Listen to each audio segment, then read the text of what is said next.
أعوذ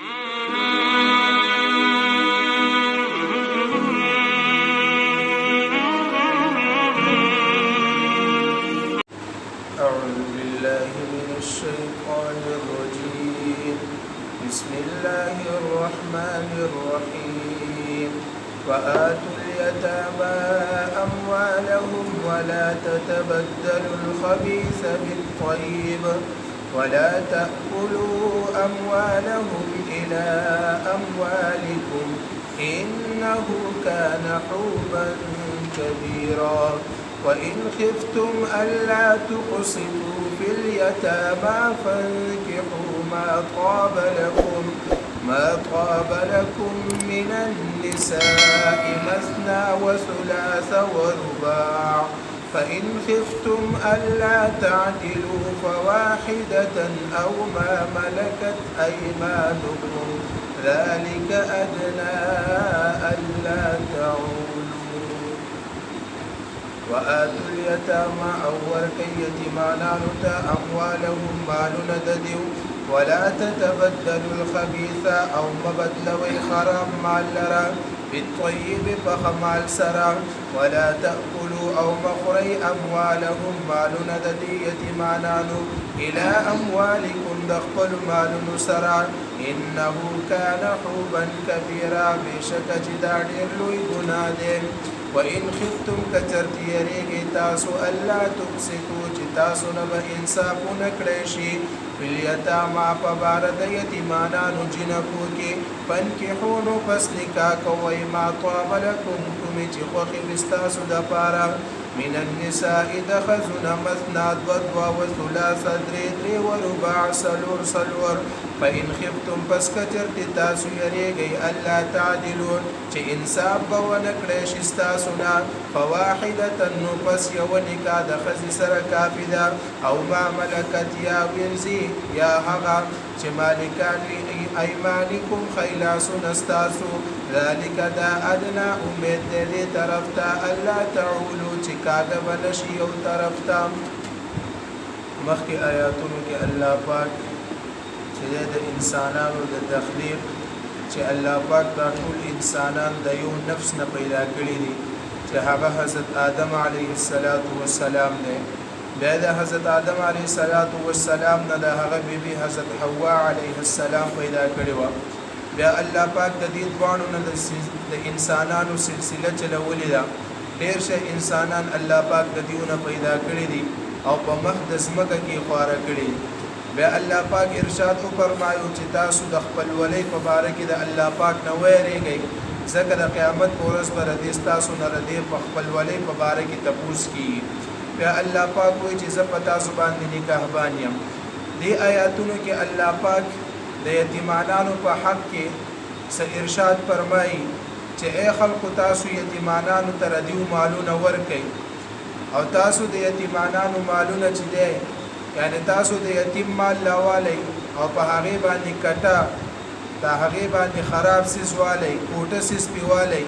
یعنی صحیح بزر مال نه د یتیمانانو راوالی په هغه والا ټپ ټیپ بزر راوالی یا صحیح پیسې دیوالی او خراب سیس ولا پیواخلی نو دا چل مکوئ ځکه د جاهلیت په زمانه کې به خلکو دا چل کوو چې د یتیم مال به راواغستو او په هغه باندې به خراب سیسونه چې دی هغه واغستل خپل به سره خراب سیز او هغه به د یتیم په مال کې داخل کو د یتیم هغه به چې برابر مالونه هغه به ځان واغستو او بل جاهلیت په دور کې دا کارو چې چا د لاس د لاندې به یتیمو نو د هغه مال به راواغستو او سببانه او سبب طریقه باندې په سهيله باندې چې د یتیم مال به خوړو نو الله پاک فرمایي چې تاسو دا مالونه د خپل مالونو سره مې وځي کوي د پاره د دې چې تاسو د یتیمانو مال خورئ او کچرتي چا دا کار وکړو دا ډیر لوی ګناه ده نو د یتیم په باره کې د الله پاک نه ویریږي او الله پاک چې د تاسو نه به د یتیم په باره کې تپوس کیږي نو تاسو د یتیم مال سره چې د هغه زیاتې مکوئ بیا الله پاک مخه ته ارشاد فرمایي چې تاسو د یتیمانو جنکو نه ویریږي یعنی بوخا به خلکو دا چل کوو چې یو یتیم جنۍ به وه د هغې سره به مال و باغونه به وو نو دی ولی به داسې کار وکړو چې دغې یتیمې جنۍ سره به ځان له نکاح وتړو او د پاره د دې چې د دې جنۍ څومره مال دی دا زما شي نو الله پاک فرمایي چې تاسو چې د یتیمانو جنکو چې تاسو د انصاف نه یریږئ تاسو دا چې تاسو نه به انصاف ونه شي د یتیمانو جنکو په باره کې نو تاسو یتیمانو جنکې پرېږدئ فانکحوا ما طاب لكم تاسو نکاح وتړئ د نورو زنانو سره من النساء د زنانو سره مثنا وثلاث ورباع دو درې سلور د عام انسانانو د پاره الله پاک فرمایي چې د سلورو زنانو سره د نکاح تړلو اجازت ده د نبی علیه الصلاۃ والسلام شان چې ده هغه جدا ده ځکه د نبی علیه الصلاۃ والسلام یو روایت کې راځي یو لس بیبیانې بل روایت کې راځي د نبی علیه الصلاۃ والسلام نه بیبیانې دا د نبی علیه الصلاۃ والسلام یو شان دی پیغمبر دی دا هغه جدا دی لیکن د امت د پاره سلورو نه زیات اجازت نشته او په دې کې متعدد روایت راغلي یو صحابي وای ما چې د اسلام راوړ مسلمان شوم زما په نکاح کې لس خزي مېمان نبی علیه الصلاۃ والسلام مخه ته تذکره وکړه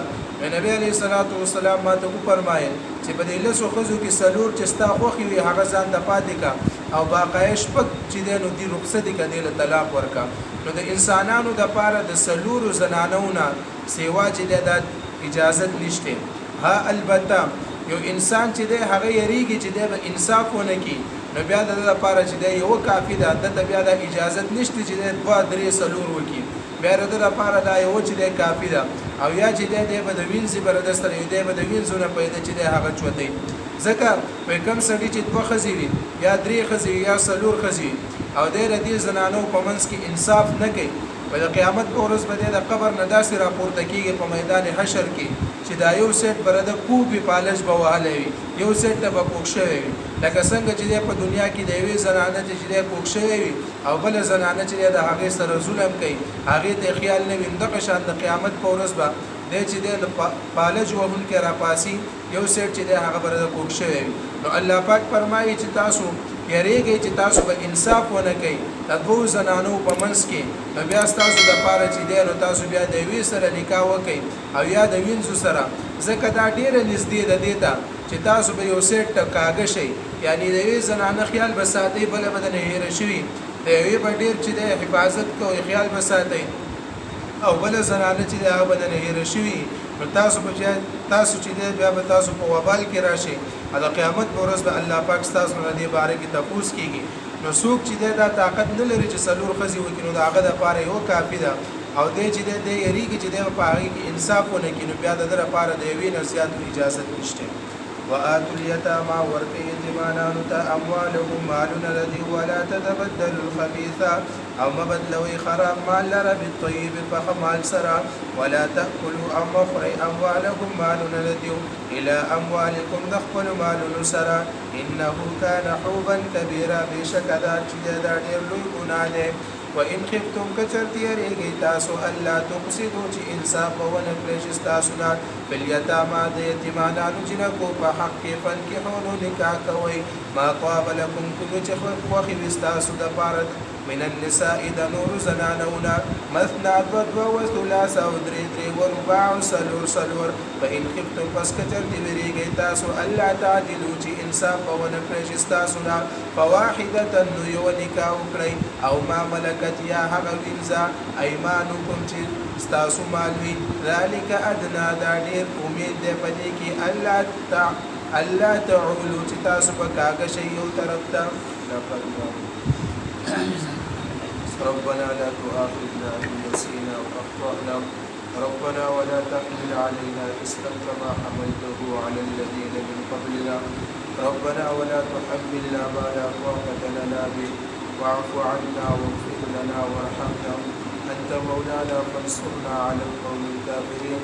ربنا فاغفر لنا ذنوبنا وكفر عنا سيئاتنا وتوفنا مع الأبرار ربنا وآتنا ما وعدتنا على رسلك ولا تخزنا يوم القيامة إنك لا تخلف الميعاد اللهم ربنا آتنا في الدنيا حسنة وفي الآخرة حسنة وقنا عذاب النار وصلى الله تعالى على خير خلقه محمد وعلى آله وأصحابه أجمعين برحمته